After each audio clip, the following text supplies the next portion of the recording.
नमस्कार साथियों, मैं शांतनु आप सभी का एक बार फिर से हार्दिक अभिनंदन, हार्दिक स्वागत करता हूं आज के इस करंट अफेयर की क्लास में। करंट अफेयर की क्लास हमारे लिए काफी महत्वपूर्ण है, हमारी तैयारी को नई उड़ान देता है, नई धार देता है, नई जानकारी से प्रतिदिन रूबरू करवाता है। तो चलिए हम अपनी करंट अफेयर की क्लास को प्रारंभ करते हैं दोस्तों। करंट अफेयर काफी महत्वपूर्ण रोल प्ले करता है हमारी तैयारी में। हमारा आज पहला जो करंट अफेयर है वह है आपको इंटेलेक्चुअल प्रॉपर्टी राइट से संबंधित। क्या है? इंटेलेक्चुअल प्रॉपर्टी राइट से संबंधित 26 अप्रैल को प्रतिवर्ष इंटेलेक्चुअल प्रॉपर्टी राइट डे के रूप में मनाते हैं। और इस वर्ष की जो थीम है वह है आईपी और खेल, यानी intellectual property rights end game. तैयार हो जाओ, शुरू करो, नवाचार करो। ठीक है, यह इंटेलेक्चुअल प्रॉपर्टी राइट के जो सुरक्षा के लिए जो संस्था प्रमुख रूप से जिम्मेदार है वह है आपको WIPO, world intellectual property right organisation. दोस्तों, इंटेलेक्चुअल प्रॉपर्टी राइट्स के कई प्रकार होते हैं, जिनमें प्रमुख है कौन कौन सा? पेटेंट हो गया, ट्रेडमार्क हुआ, कॉपीराइट हुआ। पेटेंट क्या हुआ? हम कोई नया आविष्कार करते हैं तो वह जब हम अपने नाम से रजिस्टर्ड करवाते हैं उसको क्या कहते हैं? पेटेंट। कोई नया आविष्कार, कोई टेक्नोलॉजी खोजते हैं उसके लिए। ट्रेडमार्क क्या हुआ? तो कोई ब्रांड नेम, लोगो, नारा। नारा का तात्पर्य हुआ कोई टैग लाइन, पंच लाइन। तो इनको जो हम रजिस्टर्ड करवाते हैं अपने नाम से वह क्या कहलाता है? ट्रेडमार्क। कॉपीराइट क्या हुआ? कुछ हमारी कोई भी ऐसी बुक हो, सॉरी, हमारी कोई बुक, ऐसी संगीत या कुछ भी कलात्मक कृति हो, तो जब हम उसे अपने नाम से रजिस्टर्ड करवाते हैं तो वह किस रूप में रजिस्टर्ड होता है? तो कॉपीराइट के रूप में। तो दोस्तों, ये कुछ प्रकार है स्पेसिफिक जिनकी हनन ना हो, जिनका दुरुपयोग ना हो, चोरी ना हो जाए, इसके लिए प्रतिवर्ष जागरूकता फैलाने के लिए इंटेलेक्चुअल प्रॉपर्टी राइट डे मनाते हैं।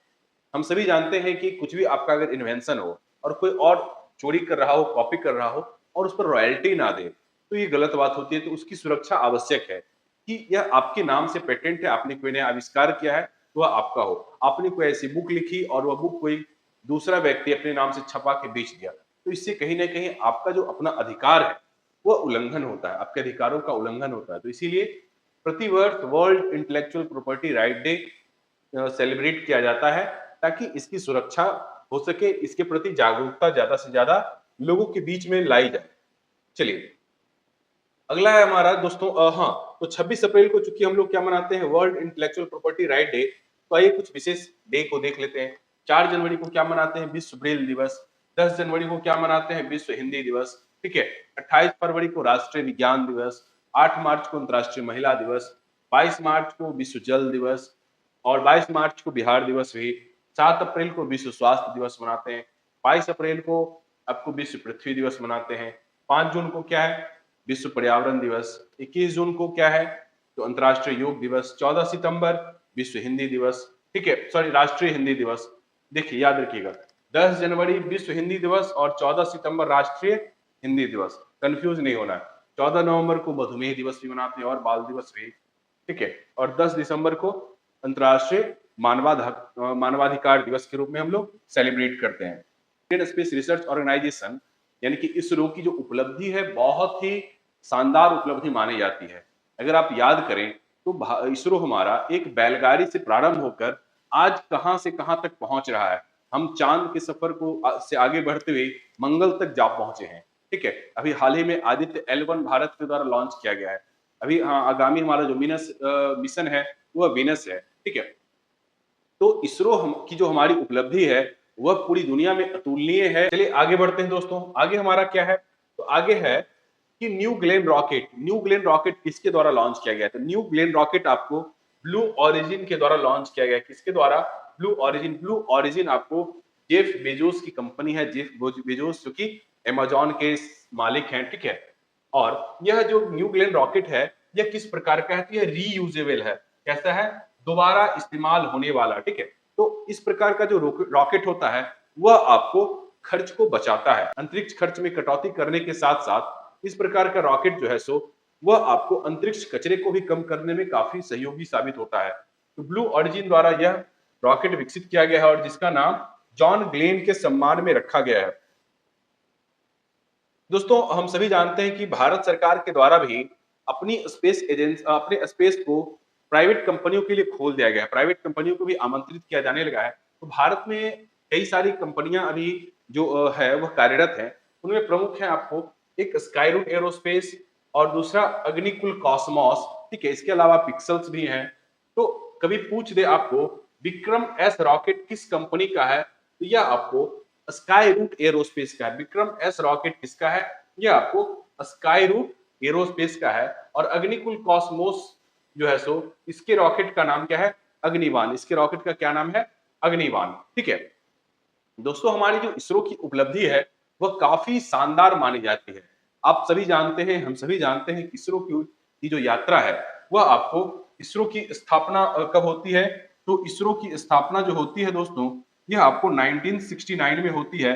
कब, 1969 में। और तब से लेके आज तक इसरो ने प्रत्येक भारतीय को गौरवान्वित करने का बहुत ही शानदार कार्य किया है, ठीक है। इसरो की एक व्यावसायिक संस्था है जिसका नाम क्या है, एंट्रिक्स। एंट्रिक्स क्या है, इसरो की व्यावसायिक संस्था है। दूसरी कौन सी है, दूसरी है आपको इन स्पेस। दूसरी का क्या नाम है, वह है आपको इन स्पेस, ठीक है।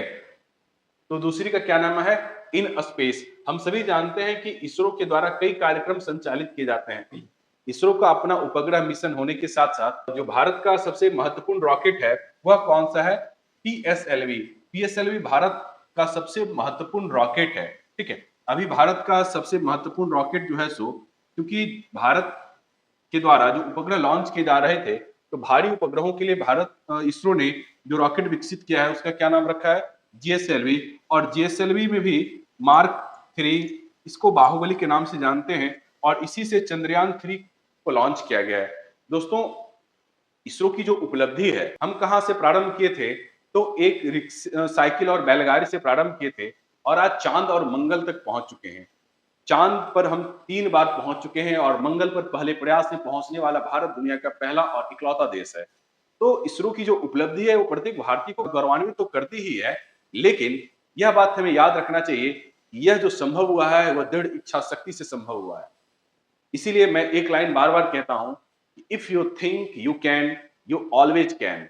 यानी कि यदि आप सोचते हैं कि आप कर सकते हैं तो आप निश्चित रूप से कर सकते हैं, एकदम कर सकते हैं। हमेशा भरोसा रखना चाहिए खुद पे, कभी भी सेल्फ डाउट ना क्रिएट हो, ये हमेशा ध्यान रहे। अगर आपका सेल्फ डाउट होगा तो ये दिक्कतें होंगी। सेल्फ डाउट ना हो, आपका कॉन्फिडेंस हमेशा हाई रहना चाहिए, और यह हमेशा समझना चाहिए कि आप बिल्कुल कर सकते हैं। If you think you can, you can. यदि आप सोचते हैं कि आप कर सकते हैं तो आप बिल्कुल कर सकते हैं। चलिए तो दोस्तों आगे बढ़ते हैं इसी जोश के साथ। एकदम हमें कुछ करना है, दुनिया में आए हैं तो कुछ तो करके ही जाएंगे। चलिए नेक्स्ट है हमारा Nancy grace Roman space telescope. Nancy grace Roman telescope, यह आपको नासा के द्वारा लॉन्च किया जाना है। इस टेलीस्कोप का अनावरण किया गया है, और यह टेलीस्कोप आपको हबल टेलीस्कोप से 100 गुना अधिक फील्ड व्यू, इसका जो फील्ड व्यू है वो ज्यादा है, ठीक है। इसे आपको नासा की मुख्य खगोल शास्त्री नैन्सी ग्रेस रोमन के नाम पर रखा गया है, और नैन्सी ग्रेस रोमन को मदर ऑफ हबल भी कहा जाता है, ठीक है। मदर ऑफ हबल भी किन्हें कहा जाता है, नैन्सी ग्रेस रोमन को। इन्हीं के नाम पर Nancy grace Roman telescope NASA के द्वारा लॉन्च की जानी है। दोस्तों भारत के द्वारा भी कई वेधशालाएं लॉन्च की गई, जिसमें एस्ट्रोसैट हो गया, फिर इंडियन एस्ट्रोनॉमिकल ऑब्जर्वेटरी, यह कहाँ है, हानले लद्दाख में है। इंडियन एस्ट्रोनॉमिकल ऑब्जर्वेटरी यह कहाँ है, हानले लद्दाख में है। और हानले लद्दाख में ही भारत का क्या है, पहला dark sky reserve. Dark sky reserve कहाँ है भारत का, यह हानले में ही है, डार्क स्काई रिजर्व, ठीक है। James Webb telescope, Hubble telescope, ये दोनों नासा का ही है, जेम्स वेब और हबल। चलिए आगे बढ़ते हैं दोस्तों।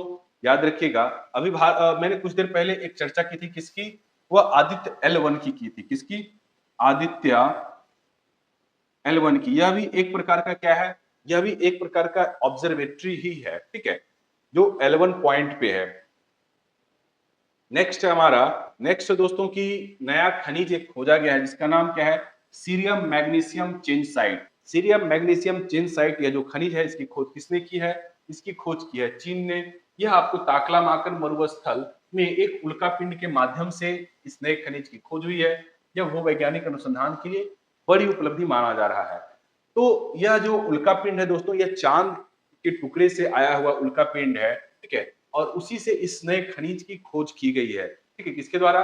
चीन के द्वारा। चीन की जो स्पेस एजेंसी है उसके बारे में आई कुछ जानकारियां हम लोग इकट्ठा करते हैं। ठीक है, लॉन्ग मार्च क्या है? तो चाइना का जो ये चाइना का जो रॉकेट है उसका क्या नाम है? यह है आपको लॉन्ग मार्च ही नाम है। ठीक है, चाइना का जो रॉकेट है उसका क्या नाम है? लॉन्ग मार्च। तियांगोंग क्या है? चाइनीज स्पेस स्टेशन का नाम क्या है? तियांगोंग। ठीक है, तियांगोंग क्या है? यह चाइनीज स्पेस स्टेशन है। ये सैटेलाइट लॉन्च व्हीकल है। ठीक है, उपग्रह प्रक्षेपण यान। लॉन्ग मार्च प्रक्षेपण यान हो गया। तियांगोंग क्या है? तो यह आपको चाइनीज स्पेस स्टेशन है। चाइनीज स्पेस स्टेशन है। फिर है चांग ई क्या है? तो चंद्र मिशन है। चांग ई क्या है? तो चीन का चंद्र मिशन है। और अगला क्या है? तियानवेन। बताना है कि इसमें तियानवेन क्या है। बताना है दोस्तों आपको कि इसमें तियानवेन क्या है। तियानवेन 1 2 ऐसे करके तियानवेन 1। तो ये तियानवेन मिशन क्या है? ठीक है, तियानवेन मिशन क्या है? काफी इंपॉर्टेंट है, पूछ सकता है आपकी परीक्षाओं में। नेक्स्ट है कि आदित्य बुलेट ट्रेन संयंत्र। आदित्य बुलेट ट्रेन संयंत्र जिसे कि B-28 ट्रेन भी नाम दिया गया। क्या? B-28 train. और रेल मंत्री अश्विनी वैष्णव ने बेंगलुरु में कहा, बेंगलुरु में भारत के अपने आदित्य बुलेट ट्रेन निर्माण संयंत्र का शुभारंभ किया है। और यह मेक इन इंडिया के तहत उच्च गति रेल नेटवर्क की दिशा में बड़ा कदम माना जा रहा है। ठीक है, तो यह कहाँ इस संयंत्र की शुरुआत की गई है? तो बेंगलुरु में कहा? बीईएमएल क्या हुआ? भारत अर्थ मूवर्स लिमिटेड। भारत अर्थ मूवर्स लिमिटेड में इसकी शुरुआत की गई है और इसका क्या नाम रखा गया है? B-28। ठीक है, अभी जो हम वंदे भारत से सफर करते हैं, कौन सी ट्रेन? वंदे भारत। तो इसे और किस नाम से जाना जाता है? इसे जाना जाता है T18। ठीक है, T18 के नाम से जाना जाता है। और बुलेट ट्रेन को किस नाम से जाना जाएगा? तो B-28 के नाम से। दोस्तों कुछ विशेष फैक्ट्स के बारे में अगर हम देखें तो भारत की प्रथम ट्रेन कब चलाई गई? तो 1853 में। कितनी दूर चली थी? तो हम सभी जानते हैं 34 किलोमीटर की दूरी है तय की थी। कहां से कहां? बॉम्बे से थाने। ठीक है, सबसे लंबा रेलवे प्लेटफॉर्म कौन सा है? हुगली कर्नाटक का श्री सिद्धारूढ़ स्वामी जी स्टेशन पर अवस्थित है। फिर दुनिया का सबसे लंबा यह प्लेटफॉर्म है, कितना? 1507 मीटर लंबा है। सबसे लंबा रेलवे मार्ग कौन सा है भारत का? डिब्रूगढ़ से कन्याकुमारी के बीच चलने वाली विवेक एक्सप्रेस सबसे लंबी लगभग 4000 किलोमीटर से अधिक की दूरी तय करती है। सबसे छोटा स्टेशन का नाम क्या है? तो ईब। ईब भारत का सबसे छोटे स्टेशन का नाम है आईबी। और यह कहाँ का स्टेशन है? तो ओडिशा का है। कहाँ का है? ओडिशा का सबसे छोटे नाम वाला रेलवे स्टेशन है। ठीक है, नेक्स्ट है भारत की सबसे तेज ट्रेन कौन सी है वर्तमान में? यह आपको वंदे भारत एक्सप्रेस है। सबसे धीमी ट्रेन कौन सी है? तो यह आपको मेट्रोपालियम ऊटी नीलगिरी पैसेंजर है, जो कि 10 किलोमीटर प्रति घंटे की गति से ही चलती। कौन?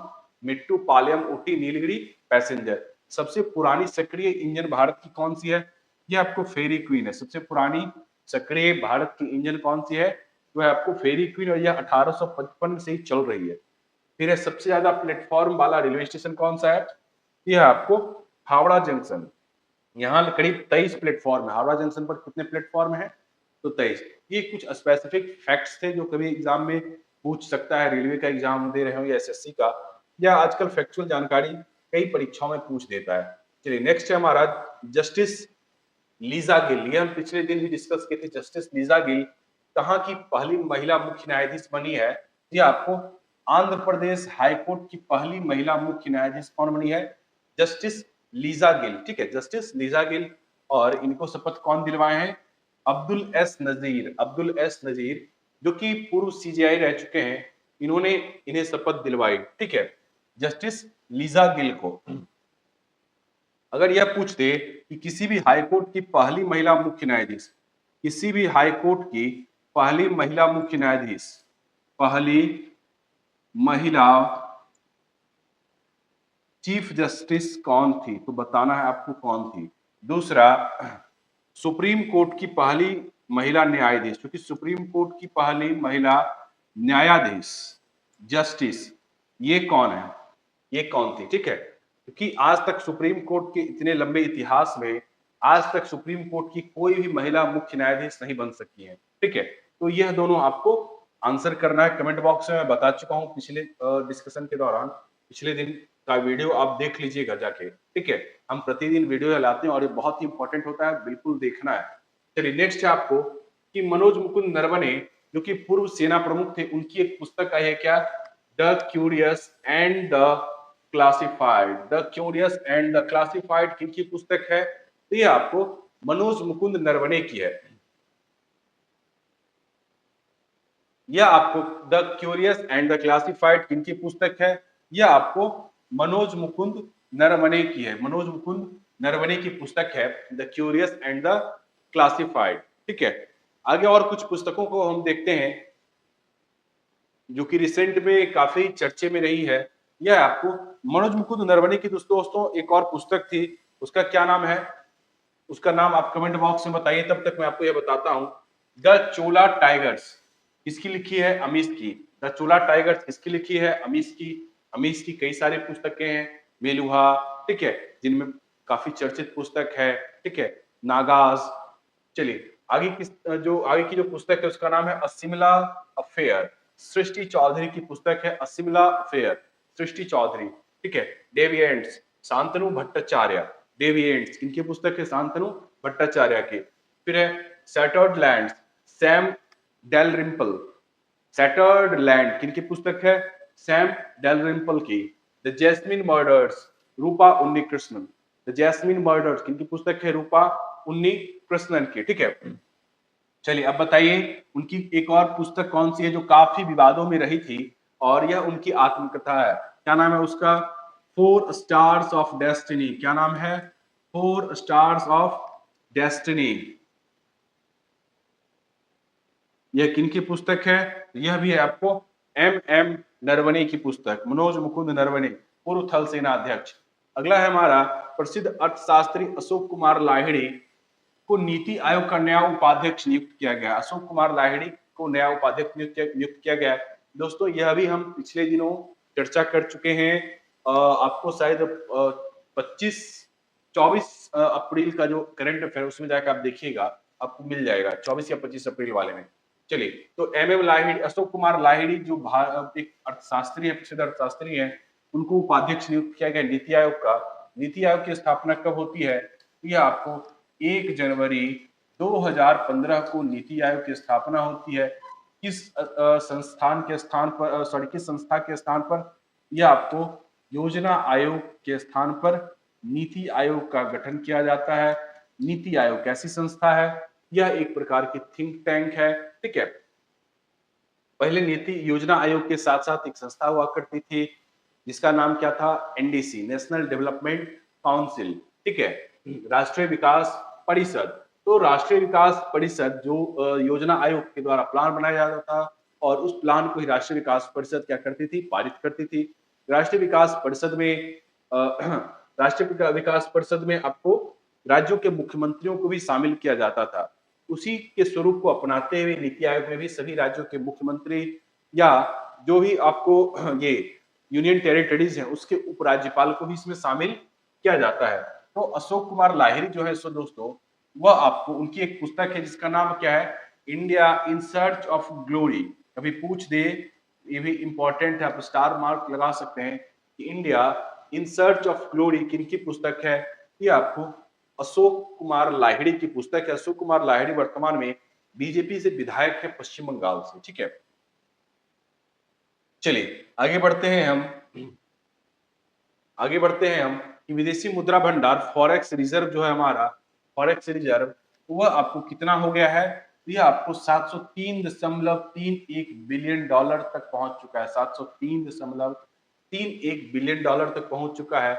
और सोने के भंडार भी आपको 790 मिलियन डॉलर की वृद्धि दर्ज की है। मुख्य रूप से चूंकि सोने की कीमतें वृद्धि हुई है, तो इसी कारण से सोने का जो मूल्य है उसमें वृद्धि के कारण यह वृद्धि, वास्तविक वृद्धि जो वृद्धि है वह देखी जा रही है, ठीक है।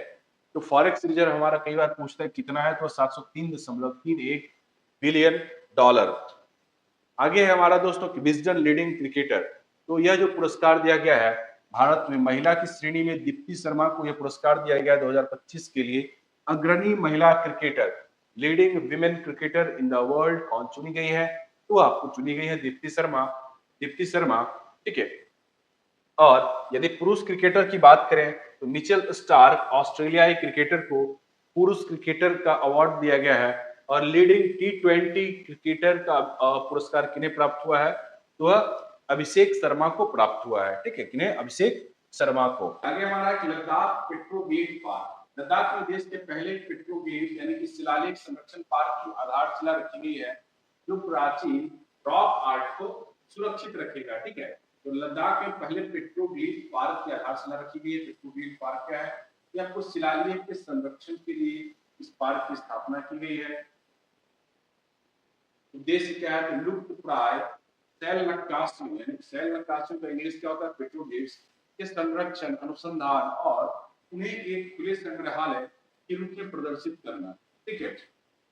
खुले संग्रहालय के रूप में प्रदर्शित करने के लिए लद्दाख में पेट्रोग्लिफ पार्क की स्थापना की गई है। लद्दाख हम सभी जानते हैं, लद्दाख में अभी थोड़ी देर पहले देखे हैं कि भारत की पहली डार्क स्काई नहर कहाँ खुली गई, वो भी कहाँ है? लद्दाख में है। लद्दाख की राजधानी क्या है? लेह, और किस नदी के किनारे है? नदी के किनारे है दोस्तों। लद्दाख लद्दाख को आपको दर्रों का भी स्थान कहा जाता है, ठीक है, लैंड ऑफ पासिस। चलिए आगे हमारा पुरस्कारों से संबंधित कि लता दीनानाथ मंगेशकर पुरस्कार 2022 इसे प्रदान किया गया है। यह आपको इस वर्ष उद्योगपति कुमार मंगलम बिड़ला को यह पुरस्कार दिया गया। किसे? कुमार मंगलम बिड़ला को यह पुरस्कार देश निर्माण में उत्कृष्ट योगदान के लिए हमको पुरस्कार प्रदान किया गया है। अगर हम बात करें लता दीनानाथ मंगेशकर पुरस्कार की, तो यह आपको 2022 में प्रारंभ होता है लता मंगेशकर के सम्मान में, और सबसे पहले दिया जाता है प्रधानमंत्री नरेंद्र मोदी को 2022 का। दूसरा यह आपको दिया जाता है लता मंगेशकर की बहन जिनकी अभी हाल ही मृत्यु हुई है, आशा भोसले को, ठीक है। किन्हें प्रदान किया जाता है? तो आशा भोसले को संगीत में उनके अतुल्य योगदान के लिए प्रदान किया जाता है। तीसरे वर्ष का पुरस्कार 2024 में यह दिया जाता है अमिताभ बच्चन को भारतीय सिनेमा में उनके अतुल्य योगदान के कारण, ठीक है। तो लता मंगेशकर पुरस्कार 2025 का किसे प्रदान किया गया है? ये उद्योगपति कुमार मंगलम बिड़ला को प्रदान किया गया है। चलिए आगे हम देखते हैं एक्सरसाइज। देखते हैं एक्सरसाइज से अक्सर प्रश्न पूछा जाता है, तो इस वर्ष का एक्सरसाइज कौन सा है? तो एक्सरसाइज दशलिक 2026 किसके किसके बीच होता है? ये आपको भारत और उज्बेकिस्तान के मध्य यह एक्सरसाइज होता है, अभ्यास है। इसका 7वां संस्करण संपन्न हुआ है 26 अप्रैल को ही, और यह आपको उज्बेकिस्तान के नामांकन क्षेत्र में हुआ है। कहाँ? उज्बेकिस्तान के नामांकन क्षेत्र में हुआ है, ठीक है।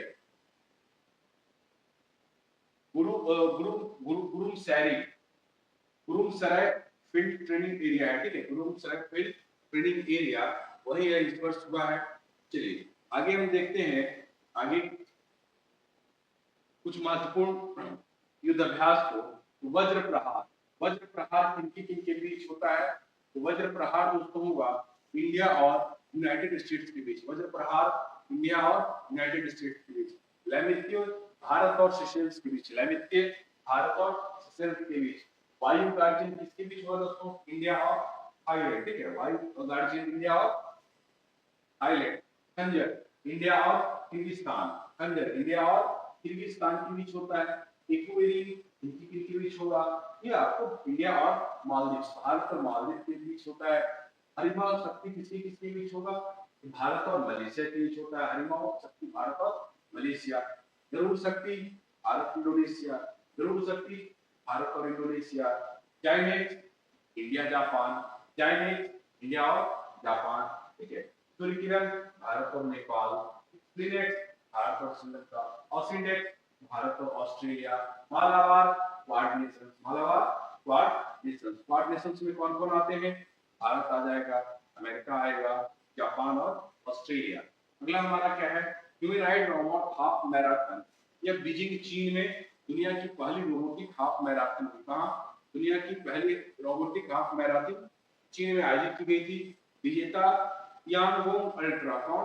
यांगोंग अल्ट्रा रोबोट इस दौड़ का विजेता बना, और यह रोबोटिक्स के क्षेत्र में बड़ी उपलब्धि मानी जा रही है। दोस्तों चीन दुनिया में एक से एक कारनामे करता जाता है, और आज के दौर में अगर टेक्नोलॉजी के मायने में कई स्तर पर देखने को मिल रहा है, या अमेरिका तक को पीछे छोड़ रहा है। चीन की जो इकोनॉमी है, चीन की जो आर्थिक उन्नति है, वो दुनिया में एक्सेप्शनल मानी जाती है। उम्मीद करते हैं हम भी अपने देश को ऊंचाई तक लेके चलेंगे। हमारा देश भी बहुत जल्द चौथे और फिर तीसरे अर्थव्यवस्था बनने की ओर अग्रसर है। तो यहीं तक आज का हमारा करंट अफेयर्स का सेशन था। उम्मीद करते हैं यह सेशन काफी फ्रूटफुल रहा होगा, आप बहुत कुछ सीखे होंगे, समझे होंगे। चलिए यही मैं अपनी वाणी को विराम देता हूँ। जय हिंद दोस्तों, बहुत बहुत शुक्रिया।